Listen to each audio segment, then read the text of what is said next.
सभी भाइयों को जय माता की। मैं विजय भगत एक बार फिर आपके सामने काली दरबार से। हमने पिछली बार वीडियो में कुछ दिखाने की कोशिश की थी कि कोई गुरु किसी को परेशानी से बाहर निकालता है तो फिर बाहर निकलने के बाद कुछ शागिर्द जो चेले हैं अपने गुरु को कैसा धोखा देते हैं और गुरु की मिथ्या करते हैं। तो उसी बात पे हमने बात की थी और आज फिर उसी बात पे एक बार फिर आपके सामने इन चीज़ों का कुछ रास्ता निकालने के लिए कि गुरु को उन चेलों के साथ क्या करना चाहिए। तो यही सब चीज़ें करने के लिए वीडियो मैं भक्ति की शक्ति ऑफिशियल से लोगों के द्वारा जरिए चीज़ें पहुंचाना चाहता हूं। तो गुरुजी, जैसे आपके बहुत सारे चेले, मैं भी चेला हूँ। और बहुत सारे चेले बहुत दूर दूर भी रहते हैं और कुछ तो बहुत आगे भी बढ़ गए हैं और अपने अपने काम में सभी मस्त व्यस्त हैं।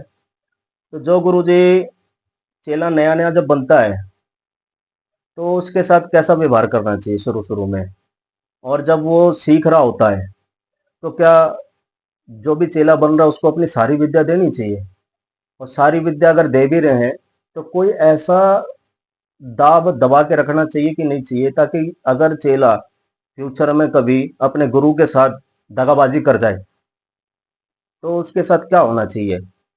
पहली बात तो मेरा ये मानना है कि स्टार्टिंग में किसी को अगर सेवा दे रहे हैं और सेवा के अंत में वो शिष्य पूरी तरह से तैयार हो जाता है तो उसे गुरु की तरफ से पूरी जो भी विद्या होती है गुरु की तरफ से दी जानी चाहिए, वो पूरी नहीं देनी चाहिए, क्योंकि आगे चल के कभी भविष्य में वही चेला गुरु के लिए खतरनाक साबित हो सकता है।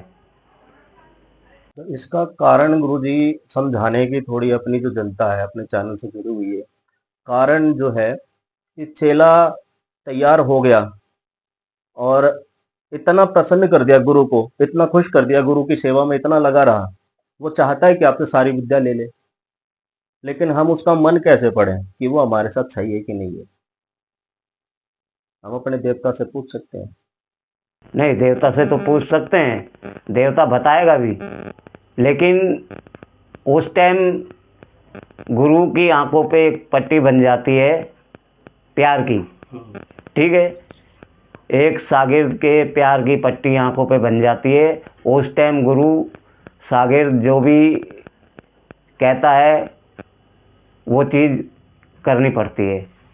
ठीक है, पर गुरु को ये नहीं मालूम कि ये सब चीज़ें करने के बाद में आगे जाके नुकसान हो सकता है, चेला कुछ भी हमारे खिलाफ चल सकता है। तो गुरु जी, अभी तक आपके साथ ऐसे कोई चेले हुए हैं जिन्होंने अभी कोई ऐसा कार्य किया, जिन्होंने आपका नाम खराब करने की कोशिश करी? चेले तो मेरे काफ़ी हैं। ठीक है, माता के आशीर्वाद से काफ़ी चेलों को मैंने विद्या दी है और उनके देवी देवताओं को सीधा करके लाइन पे लाके उनकी जो सही तरीके से मायने में जो पूजा करवाई जानी चाहिए वो लगवाई है मैंने और उन्होंने लगाई भी है। ठीक है, लेकिन इतना कुछ करने के बाद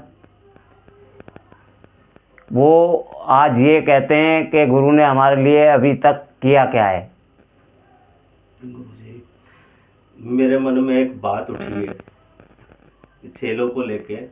कुछ लोग ऐसे हैं, चेले हैं, जिनके लिए एक गुरु के नाते अपनी पूरी पूरी जान लगाने की कोशिश करते हैं।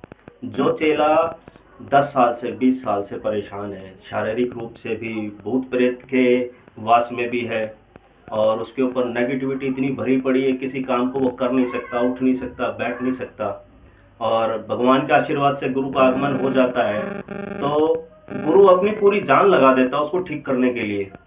जो चीज़ वो 10-20 साल से झेल रहा है अपने शरीर में, 20 साल से उसके शरीर में कोई चोट ऐसी गहरी लगी हुई है, और वो गुरु उसके शरीर में से चोट निकाल लेता है, तो उसका दर्द तो गुरु को सहना पड़ता है एकदम से।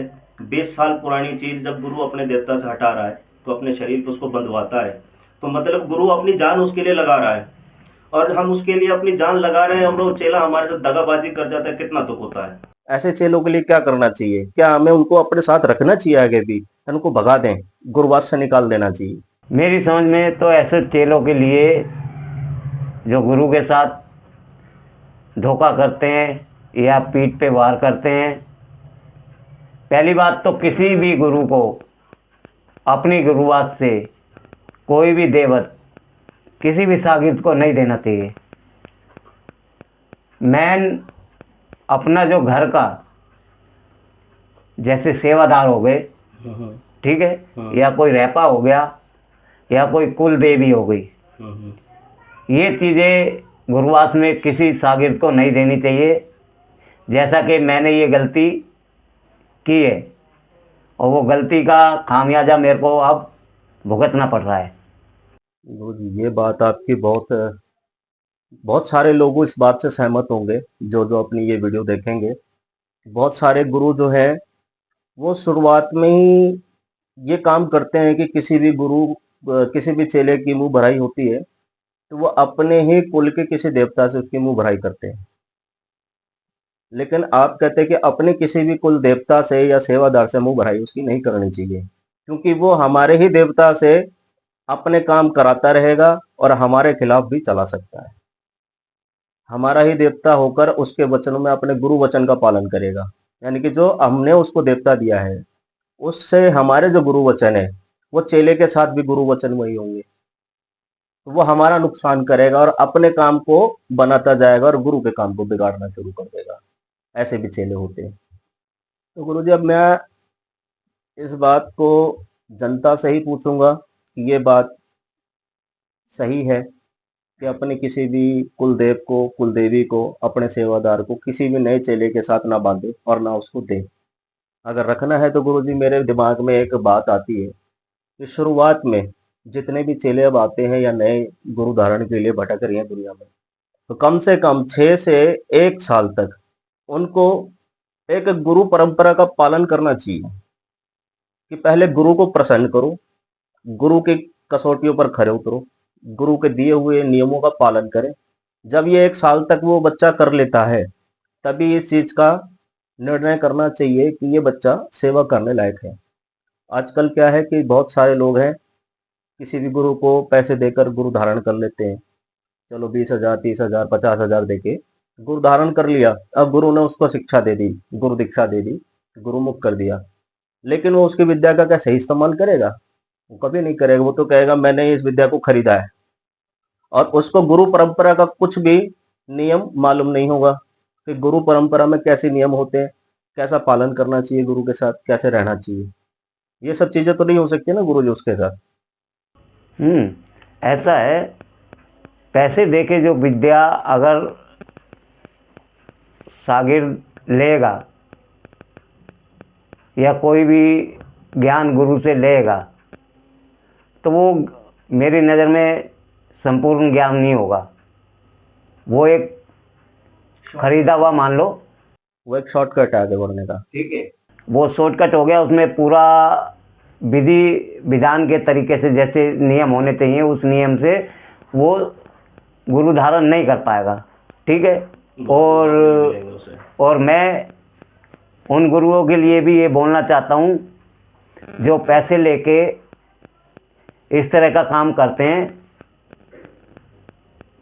और आने वाले जो नए जो बच्चे हैं जो इन चीज़ों में मतलब अपनी रुचि रखना चाहते हैं, रखते हैं, तो उनको इस तरीके के अंधकार में ना फंसाया जाए, जिससे कि आगे चल के वो जब गुरु बन जाएं विद्या लेने के बाद, तो वो आप जैसे गुरुओं की तरह किसी और शागिर्द को ना अपनी चपेट में लें।